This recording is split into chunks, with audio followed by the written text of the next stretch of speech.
The sister of Henry VIII, Mary Tudor.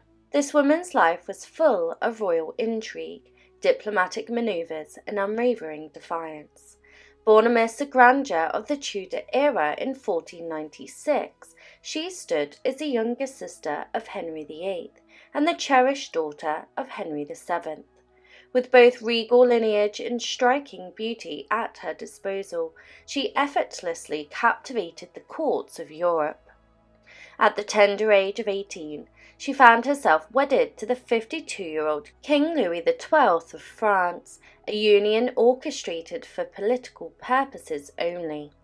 Yet her reign as Queen of France was fleeting, overshadowed by the untimely death of Louis XII merely 3 months into their marriage, leaving her a very young widow. Undeterred by conventions, she followed her heart and defied royal expectations by marrying her true love, Charles Brandon, the Duke of Suffolk, without the consent of her powerful brother, Henry VIII. In a world where monarchs held sway and courtly etiquette reigned supreme, she forged her own path marked by passion and resilience, cementing her status as one of the most intriguing figures of the Tudor era. Let us delve into the extraordinary life of Mary Tudor, Queen of France, whose journey began on the 18th of March 1496 in the regal chambers of Sheen Palace. As a young surviving offspring of Henry VII and Elizabeth of York, her arrival was heralded by historical documents authorizing payments to her nurse, Anne Scarron. Renowned scholar Aramis also attested to her early years, recalling her veracity as a spirited 4-year-old. By the age of 6, Mary's royal standing warranted an extensive entourage, including tutors, attendants, and a personal physician. Her education was comprehensive, spanning languages, music, dance, and needlework under the tutelage of her devoted governess. Mary shared a special bond with her brother, the future Henry VIII, who honoured her by naming his first surviving child after her, destined to become Queen Mary I. Their childhood was marked by shared grief following the loss of their mother when Mary was just 6 years old. Renowned for her exceptional beauty, Mary garnered admiration across Europe, with Aramis declaring her unmatched by nature's hand. Her talents in music and dance further enhanced her allure, captivating audiences during gatherings and visits from dignitaries such as Philip I of Castile. Following the tragic death of Philip I, Mary's betrothal to his son Charles, the future Holy Roman Emperor, was abruptly ended in 1513. However, Cardinal Wolsey, a skilled diplomat, orchestrated a surprising marital alliance through negotiations with France, altering the course of Mary's life once again. On the 9th of October 1514, an 18-year-old Mary took her solemn steps down the aisle to unite in marriage with a considerably older 52-year-old King Louis XII of France. Accompanying her were 4 English maids of honour, including Mary Boleyn, all overseen by her former governess turned principal lady-in-waiting, Lady Guildford. Louis, driven by the desire for a male heir after failing to have any from his previous marriages, found himself bound to Mary. However, their union was short-lived as Louis succumbed to death on the 1st of January 1515, just 3 months into their marriage. Speculation surrounded the cause of his demise, with some attributing it to his vigorous efforts in the bedchamber, while others suspected it was due to his crippling gout. Regardless, the marriage bore no children. Following Louis's passing, King Francis I attempted in vain to arrange a second marriage for the widowed Mary. Her heart, however, belonged to Charles Brandon, the first Duke of Suffolk, despite the political nature of her marriage to Louis XII. Her brother, King Henry VIII, was aware of Mary's feelings and even had his own designs for her future alliances. In 1515 correspondence, Mary expressed her conditional agreement to marry Louis XII, stipulating her right to choose her next husband should she outlive him. However, Henry VIII had his own political aspirations, and his council opposed the potential union between Mary and Charles Brandon, due to fears of Brandon's growing influence at court. Amidst these challenges, Mary navigated the complex landscape of court politics, deflecting marriage proposals from various suitors including Antoine, Duke of Lorraine, and Charles III, Duke of Savoy, as well as tactfully evading King Francis I's interests. Despite warnings from French friars regarding Brandon's character, Mary remained steadfast in her affection for him. Love eventually triumphed when Henry VIII sent Brandon to escort Mary back to England in January 1515, extracting a promise from Brandon not to propose marriage. However, Mary, tearful and persuasive, convinced Charles to break his oath, and they secretly wed at the Hotel de Cluny in Paris on the 3rd of March 1515, witnessed by only 10 individuals, including King Francis I.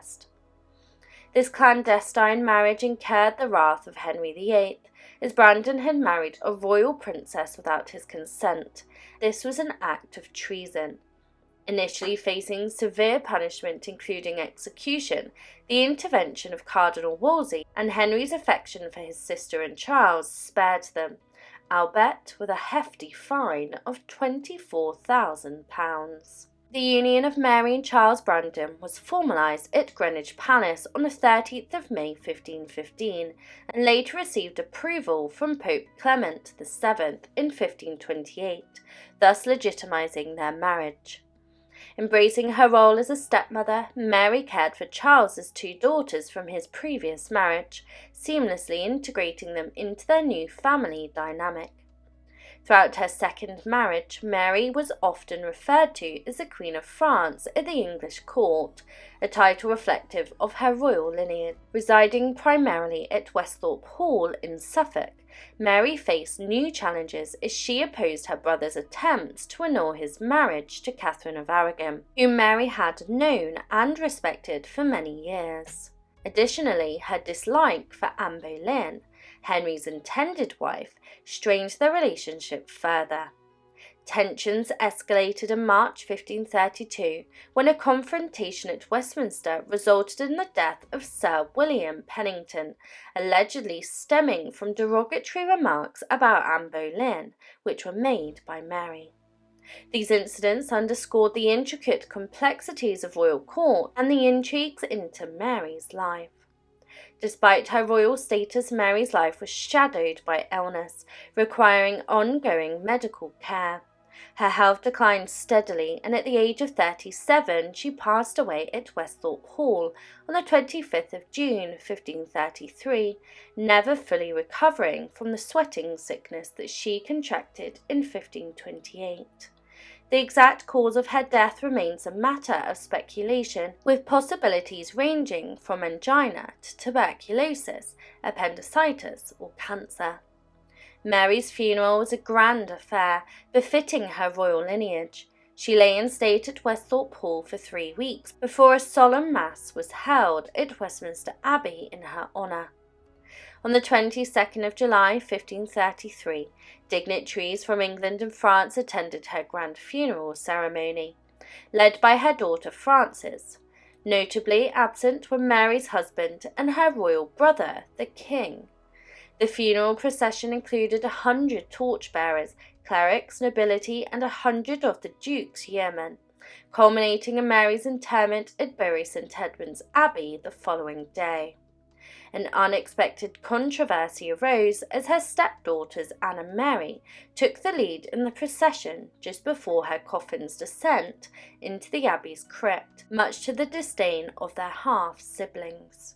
Mary's remains were later moved to St Mary's Church, Bury St Edmunds, after the dissolution of the monastery in 1538. A turn of events in 1784, her coffin was opened and locks of her hair were taken as souvenirs by curious individuals.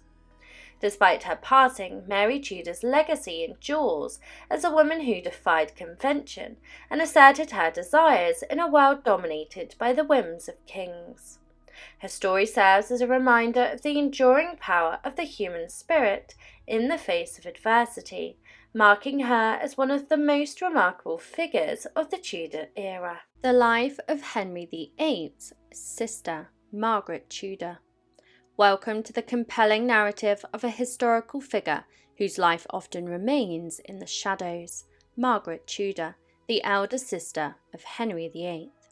The Scottish crowds eagerly awaited their new queen as she approached Edinburgh in the summer of 1503, a 13-year-old English princess trained for her royal role.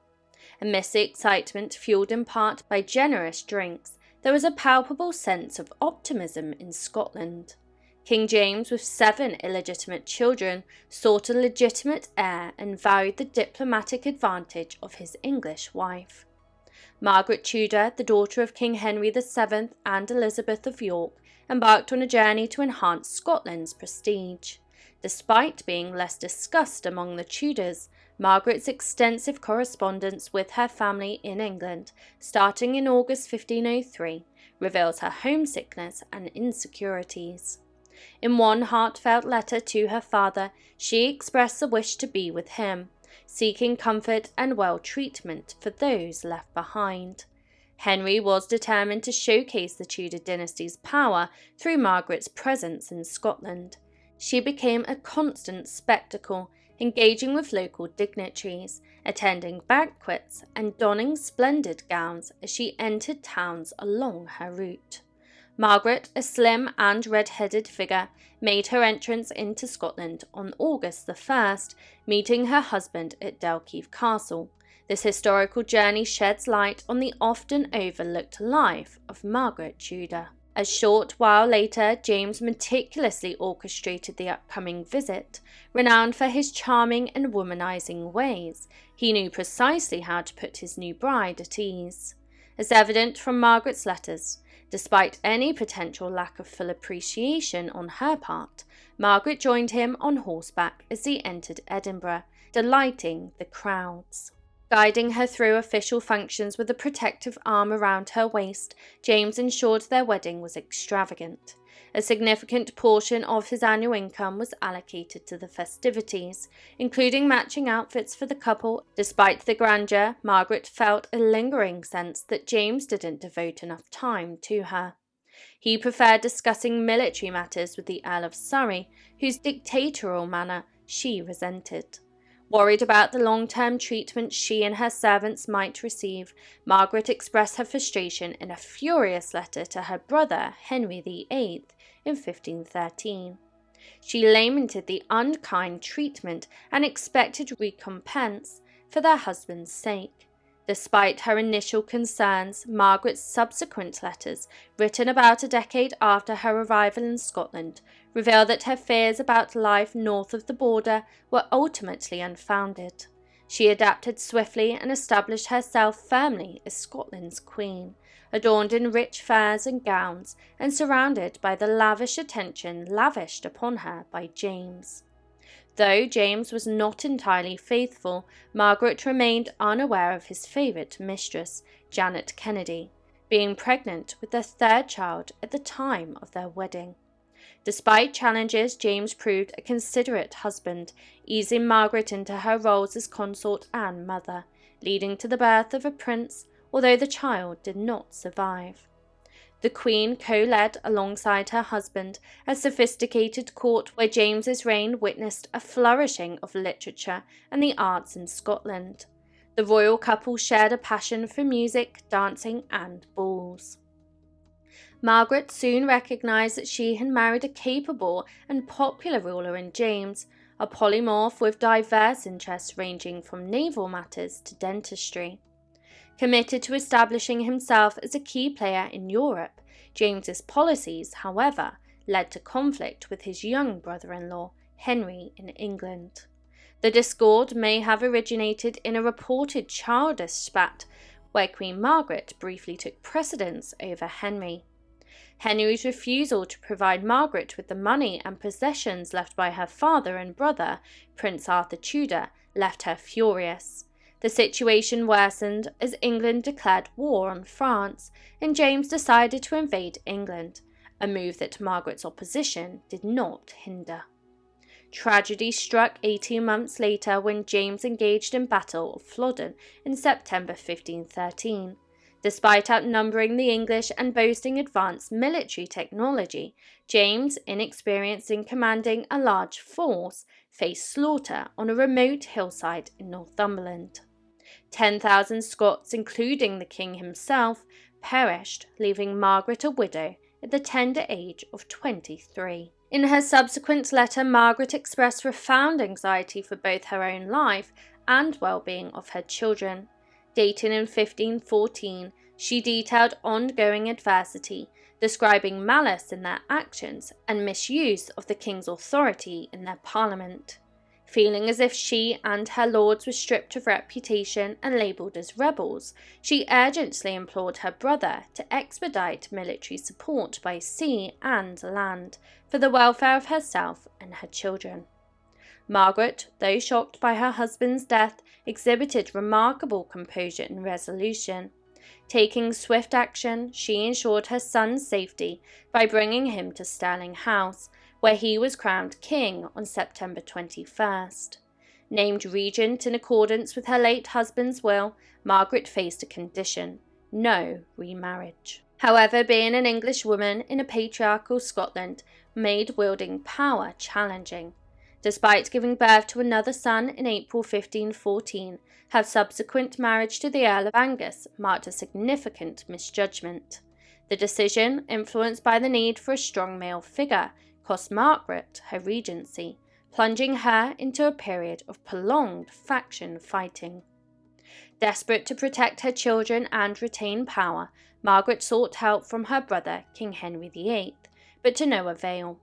The Duke of Albany, through might and power, seized her tender children, removed her from her castle, and compelled her to renounce her office of regent.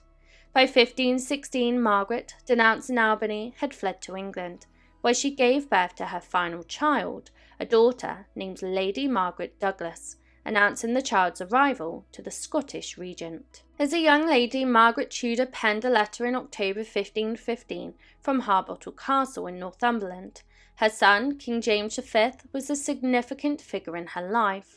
Margaret's words in the letter reflected the profound depth of her anguish.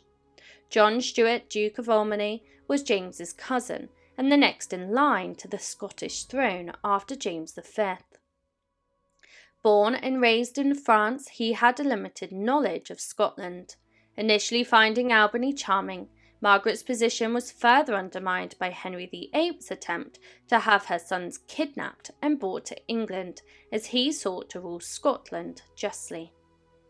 Realising the need to gain control of the royal children, Albany besieged Stirling Castle when Margaret refused. In a dramatic gesture, the Queen was forced to submit, intending to reinforce her son's authority as king. Margaret, displaying Tudor flair for public occasions, decided that fighting was the only option in September 1515. Heavily pregnant and leaving all of her belongings behind, she rode to the English border with Angus, marking the last time her second husband would assist her. Despite the arrival of new dresses from London, her world truly fell apart with the death of Margaret's youngest son in December. In search of solace, Margaret turned to her sister Mary and brother Henry VIII, who had been separated for 13 years. Though Henry treated her well, he insisted that Margaret's place was in Scotland, taking Lady Margaret Douglas, his daughter, with him. The Earl of Angus fled to France and then to England. Raised at the English court, Lady Margaret knew little about her mother. In 1524, Albany returned to France, marked as a potential resurgence for Queen Margaret. Wanting a divorce and unwilling to share power with Angus, she fired the guns of Edinburgh Castle on him in 1525. However, Angus outmanoeuvred fellow politicians, gaining control of the king for 3 years. James V, discontent with his stepfather's restrictions, and Margaret, pursuing her divorce campaign, faced challenges. In 1527, Margaret's marriage to Angus was annulled by the Pope, coinciding with the commencement of Henry VIII's divorce proceedings against Catherine of Aragon. The following Easter, James V broke free from the defamation of the Douglases, and Angus fled to England. Margaret was elated, having fallen in love with a member of her household, Henry Stuart. At the age of 39, she desired to marry again, and although her son gave his permission, he extracted a high price, forbidding Margaret's future meddling in Scottish politics. Feeling sidelined and increasingly aggrieved, the Queen's third marriage proved as unsuccessful as her union with Angus. Henry Stuart exploited her financially and was unfaithful. Relief and a sense of fulfillment unexpectedly came from Mary of Guise, James V's second wife. The attractive and clever French noblewoman paid due attention to Margaret, and the old Queen spent more time at court. In 1541, tragedy struck when Margaret's two grandsons died within days of each other, leaving their parents devastated. Although Margaret's support was greatly appreciated during this desperate time, her own life was drawing to a close. In October 1541, she suffered a stroke at Metham Castle, outside Perth, and died before her son could reach her.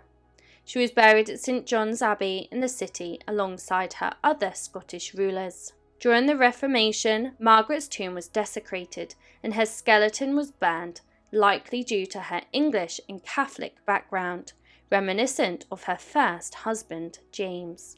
She lacks a monument, but she would likely have been pleased that her great-grandson, James, united the crowns of England and Scotland in 1603.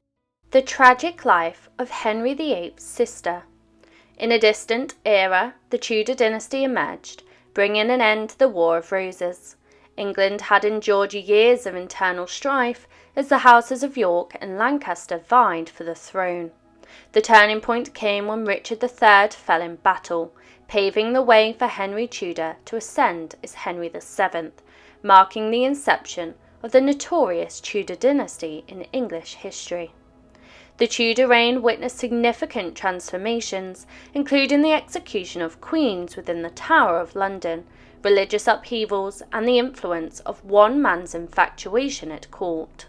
Mary, first known for burning numerous Protestants, contrasts sharply with the widely acclaimed Queen Elizabeth I, who triumphed over the Spanish Armada. The unification of England occurred through the marriage of Henry VII to Elizabeth of York.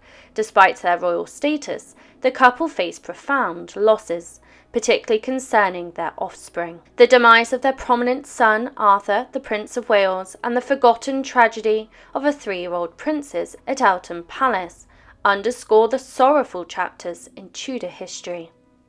Born in Richmond Palace, later rebuilt as Sheen Palace by Henry VII, Elizabeth Tudor, the second daughter of Henry VII and Elizabeth of York, held promise in her early years. Royal marriages were strategic tools for alliance building, exemplified by Henry VII's match between Arthur and Catherine of Aragon. Elizabeth Tudor's story unfolds against the backdrop of Tudor England's intricate tapestry, revealing both celebrated triumphs and lesser-known tragedies. In the 16th century, Spain emerged as a formidable threat to England, evolving into one of the largest empires during the Age of Exploration. The strategic marriage of an English heir to a Spanish princess aimed at fostering peace between the two nations, envisioning a period of stability. Meanwhile, Elizabeth Tudor, it was anticipated, might have wedded a French or other European prince to safeguard England from potential invasions. However, this hopeful scenario never materialised. Growing up in the royal nursery at the royal court under the care of Cecily Burbage, her wet nurse, Elizabeth experienced a nurturing environment. 2 nurseries were established for Henry and Elizabeth's children, including Eltham Palace. Elizabeth of York, her mother, actively participated in their upbringing, dispelling any notion of distance. Tragedy struck on the 14th of September 1495, when Princess Elizabeth, the second daughter of the King and Queen, passed away at Eltham Palace in Kent.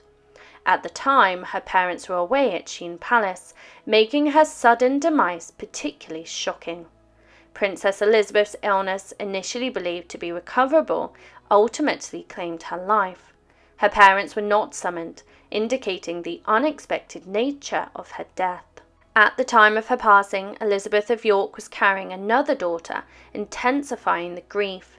The funeral arrangements undertaken by the royal household saw a grand procession and burial inside Westminster Abbey, specifically in Henry VII's Lady Chapel. Despite Henry VII's reputation for thriftiness, he allocated a substantial sum, around £318, for the funeral, a significant amount in today's terms. The King and Queen's absence at the funeral was customary for the time. Princess Elizabeth's tomb, a small marble chest with a black marble slab, was placed near the heart of Westminster Abbey, in front of the great shrine of Edward the Confessor. Over time, the inscription of her tomb has eroded, contributing to the loss of her memorial to the passage of time. The inscription on Princess Elizabeth's tomb reportedly conveyed that she was the second child of Henry VII, King of England, France and Ireland, and Queen Elizabeth. Born on the 2nd of July 1492, she departed on the 14th of September 1495. A plea for mercy upon her soul was included in the inscription. Another plate on the feet of her effigy bore a translated message lamenting the untimely death of the young and noble Elizabeth, the daughter of the illustrious Prince Henry VII. This severe messenger of death, Atropos, was said to have snatched her away, but the wish for eternal life in heaven was expressed. The year following Elizabeth's death saw the birth of her daughter, Mary, who later became known as Mary Tudor, the Queen of France. Sadly, the royal couple experienced the loss of their final two children, with Edmund passing away at around 15 months old in 1500, and Catherine dying shortly after birth in 1503. It is believed that Elizabeth of York, the Queen, also died shortly after childbirth with Catherine. Despite being a forgotten Tudor princess, Elizabeth Tudor's premature death left the royal family grieving for a potentially long and prosperous life that she may have led. The family had hoped that she would marry a European ruler to secure alliances, wealth and peace for England. Her brother Henry VIII would later become the notorious Tudor king with 6 wives, driven by the quest for a male heir. The king's pursuit of a male heir led to marriages, divorces and executions of his wives. Elizabeth, his sister, would have been a prominent princess and ally during his reign, but she unfortunately passed away at the age of 3.